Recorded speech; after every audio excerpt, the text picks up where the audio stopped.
अस्सलाम वालेकुम students, nuclear physics 1 का आज है हमारा लेक्चर नंबर 21 जिसमें हम डिस्कस करेंगे लीनियर एक्सेलरेटर को और इसे हम लाइनैक भी कहते हैं। अच्छा, अब ये जो लीनियर एक्सेलरेटर है, यहाँ से इसके नेम से ही ये क्लियर हो रहा है कि ये एक एक्सेलरेटर होगा जिसमें हम एक्सेलरेटर का मतलब है कि किसी भी पार्टिकल को एक्सेलरेट करवा सकते हैं। और लीनियर का वर्ड आया तो मतलब हमने उसको लीनियरली एक्सेलरेट करवाना है।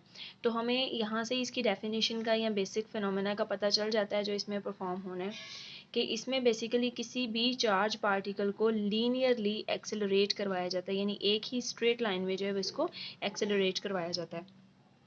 इसमें होता क्या है, सबसे पहले हम इसकी कंस्ट्रक्शन की बात कर लेते हैं।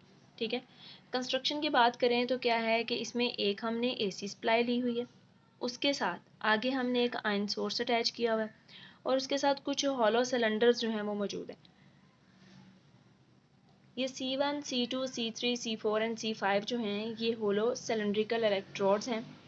इलेक्ट्रोड्स ये कैसे होंगे कि देखें, बेसिकली ये सब सिलेंडर्स जो हैं इनको हमने ऑपोजिटली पोलैरिटी के साथ अटैच किया हुआ है, यानी 1 बाय 1 जो है वो ऑपोजिट पोलैरिटी के साथ ये अटैच होंगे। लाइक आयन सोर्स जो है इसको हम लेट्स सपोज ये हमारा पॉजिटिव टर्मिनल है, ठीक है, और ये हमारा नेगेटिव टर्मिनल है फॉर द टाइम बीइंग, क्योंकि ये ऑल्टरनेट है तो ये हर एक जो साइकिल होगा, हाफ साइकिल, उसके बाद ये अपनी पोलैरिटी को चेंज भी करेगा। तो अभी हम ये डिस्कस करते हैं कि ये लेट्स सपोज ये पॉजिटिव है तो ये आयन सोर्स के साथ इसको पॉजिटिव करेगा। नेक्स्ट इलेक्ट्रोड जो है वो हमारा नेगेटिव पोलैरिटी के साथ अटैच होगा, उससे अगला फिर पॉजिटिव होगा, उससे अगला फिर नेगेटिव होगा एंड इसी तरह आगे जो है ये चलता जाएगा। और यहाँ पे हमें वो न्यूक्लियाई हम रख देंगे जिसको हमने टारगेट करना है, यानी यहाँ से आयन आया, वो आयन जो है उसको हमने एक्सेलरेट करवाया और यहाँ पे कोई भी न्यूक्लियाई रख दिया जिसके ऊपर हमने उसको टारगेट करवाना था। उसके ऊपर जो है जब वो टारगेट होगा तो हमें उसकी जो डिज़ायर रिजल्ट्स हैं वो हमें मिल जाएंगे। ठीक है, तो ये इसकी कंस्ट्रक्शन हो गई।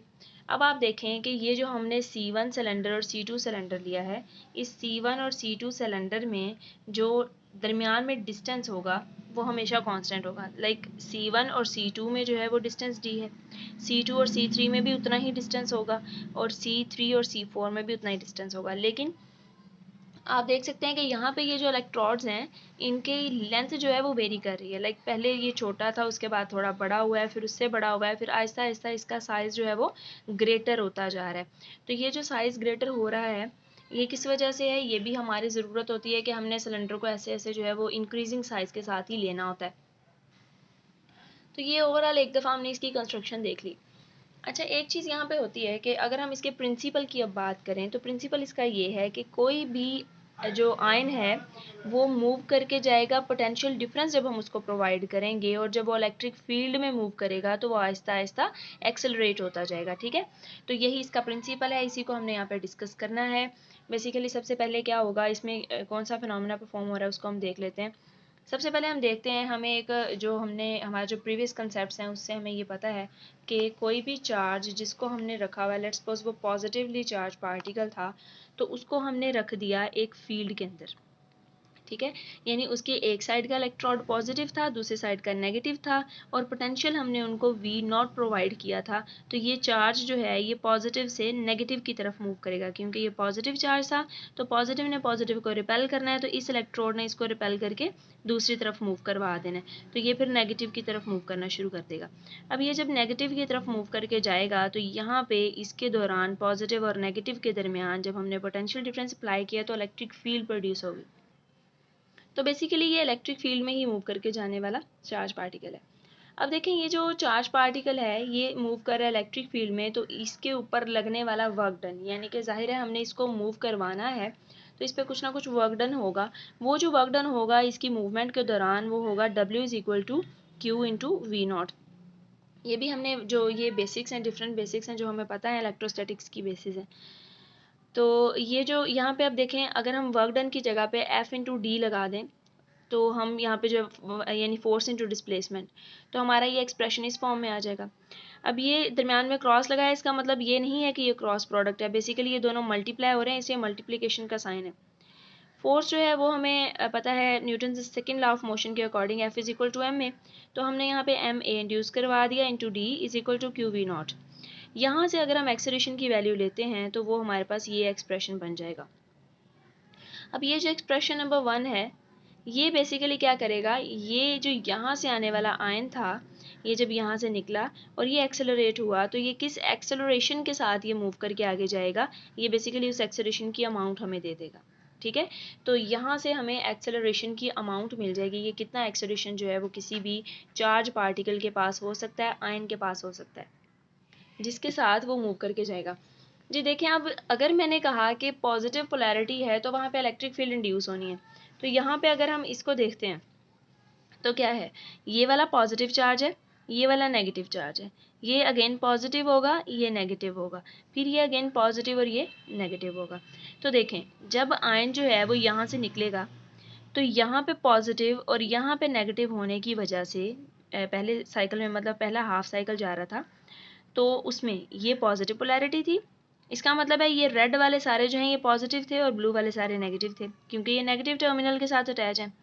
यहाँ से आयन जो है वो निकलेगा तो ये पॉजिटिव और ये नेगेटिव होने की वजह से यहाँ पे इलेक्ट्रिक फील्ड की डायरेक्शन जो है वो ये हो जाएगी। ठीक है, यहाँ पे ये नेगेटिव है, ये पॉजिटिव है, तो इलेक्ट्रिक फील्ड की डायरेक्शन ये होगी।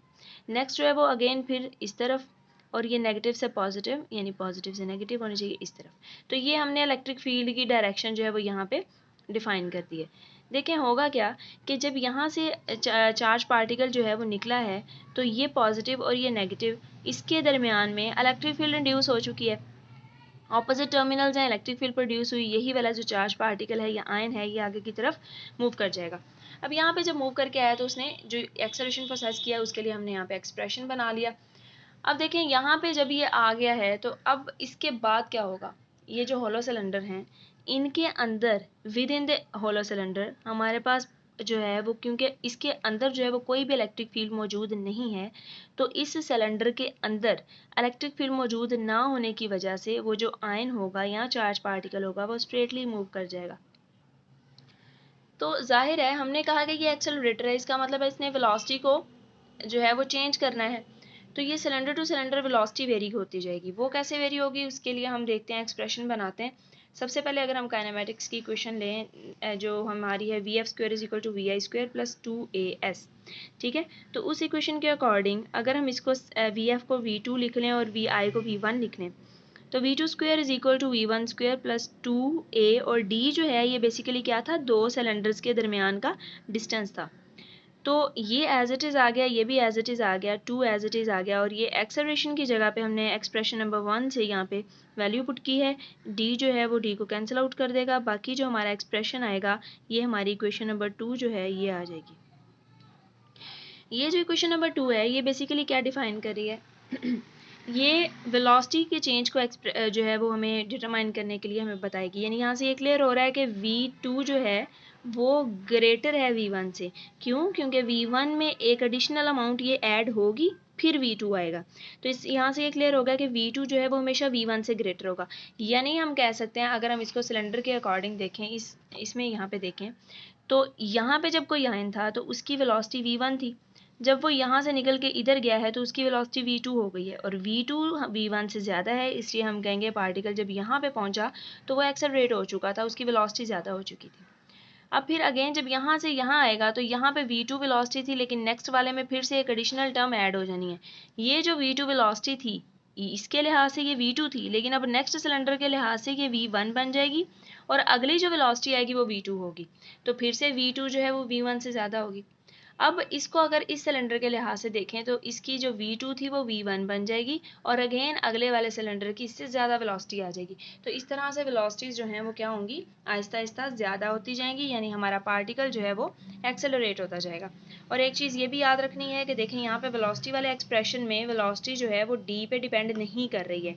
यानी हम उनके दरमियान में जितनी भी स्पेसिंग रखते हैं, सिलेंडर के दरमियान में जितनी भी स्पेसिंग रखें, हमारी जो फाइनल वेलोसिटी है वो उस स्पेसिंग पे डिपेंड नहीं कर रही होगी, लेकिन ये मैस, चार्ज और जो हमने पोटेंशियल अप्लाई किया हुआ है उस पर ये डिपेंड कर रही होगी। ठीक है, अब हम नेक्स्ट अगर बात करें कि हमने जो सिलेंडर के साथ हमने जो लगाया हुआ है वोल्टेज के लिए जो सोर्स लगाया है वो बेसिकली हमारा क्या है, अल्टरनेटिंग वोल्टेज था। तो अल्टरनेटिंग वोल्टेज सोर्स होने की वजह से हमें पता है कि अल्टरनेटिंग वोल्टेज का मतलब है हर हाफ साइकिल के बाद उसने जो है वो अपनी पोलैरिटी को रिवर्स कर लेना है।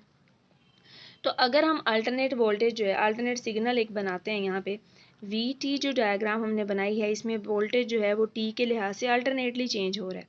तो ये उसका पॉजिटिव हाफ साइकिल होगा, ये नेगेटिव हाफ साइकिल होगा, और यहाँ पे आके उस वेव का एक कंप्लीट साइकिल हो जाएगा। और ये वेव जो है ये वन जो अपना मतलब इसका जो इसके दौरान इसको कवर करने के लिए वन कंप्लीट राउंड ट्रिप को मुकम्मल करने के लिए जो टाइम होगा वो हमारा इसका टाइम पीरियड कहलाएगा।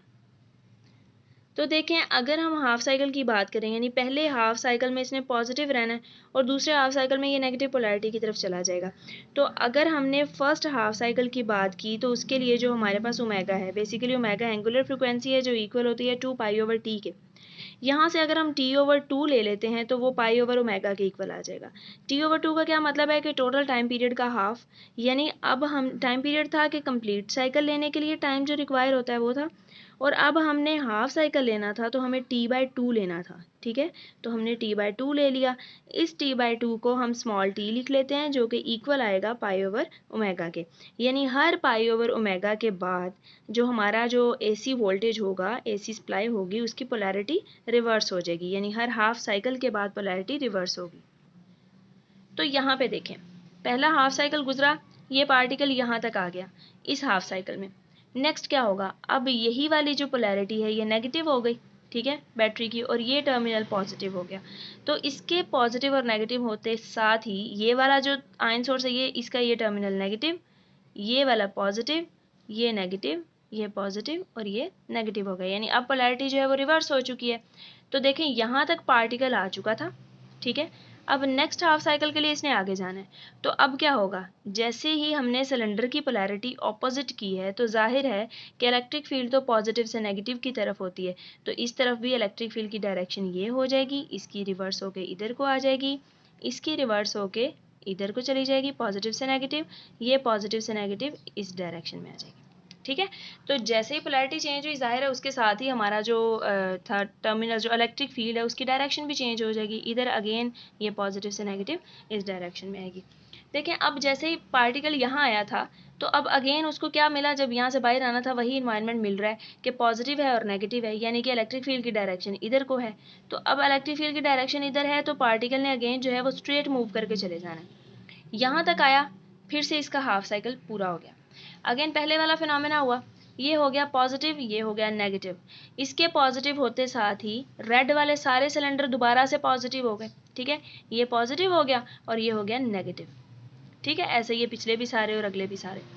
ये मैं अगर ऊपर बगिंग करूँगी तो उससे क्या होगा, थोड़ी कॉम्प्लिकेटेड हो जाएगी डायग्राम, इसलिए आप इसको ऐसे ही समझें। देखिए ये पॉजिटिव हो गया, इसके पॉजिटिव होते साथ ही और इसके नेगेटिव होते साथ ही ये सारे रेड वाले सिलेंडर जो हैं ये पॉजिटिव हो गए। तो जैसे ये पॉजिटिव हुए, ये पॉजिटिव हो गया तो ब्लू वाले क्या हो जाएंगे, नेगेटिव। तो ये जब इलेक्ट्रिक फील्ड होगी पॉजिटिव से नेगेटिव तो दोबारा इसकी डायरेक्शन यही आ जाएगी। अब जो पार्टिकल यहाँ पे आया हुआ था, क्योंकि विद इन द सिलेंडर तो कोई इलेक्ट्रिक फील्ड है ही नहीं, यहाँ तक इलेक्ट्रिक फील्ड आई, आगे वो कांस्टेंट वैसे ही मूव कर गया।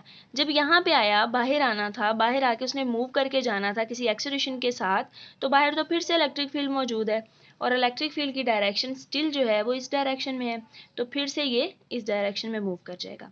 जब ये यहाँ पे आएगा तो फिर से इसका हाफ साइकिल पूरा हो गया।